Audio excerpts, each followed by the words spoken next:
Duboko u gustim prašumama Bengala tišina nije odsustvo zvuka, već znak da je on u blizini.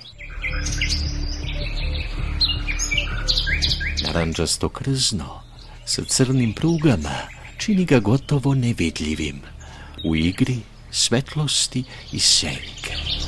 On je najveća mačka na svetu, samotnjak, vrhunski predator.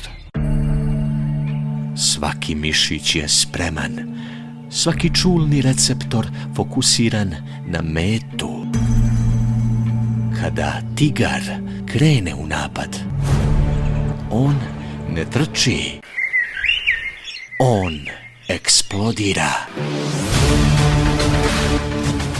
U njegovim očima nema besa, samo čista, hladna preciznost prirode koja ne prašta.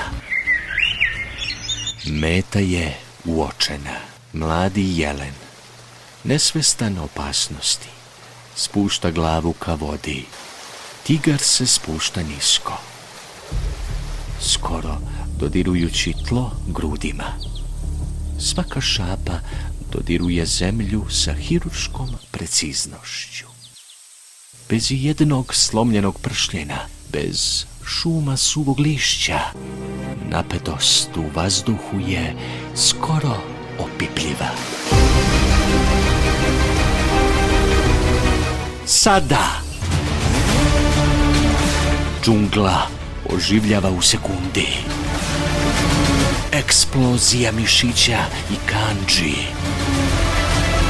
Jelen skače, instinkt mu daje krila. Trka za život počinje. Kroz granje, preko blata, u cik-cak linijama koje kidaju ritam napada.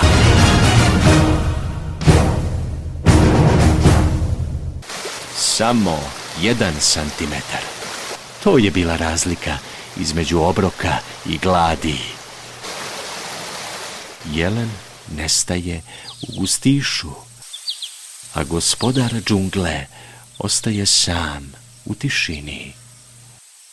Danas je priroda bila na strani slabijeg, ali tigar ima strpljenja. On zna da će mu šuma pružiti novu priliku.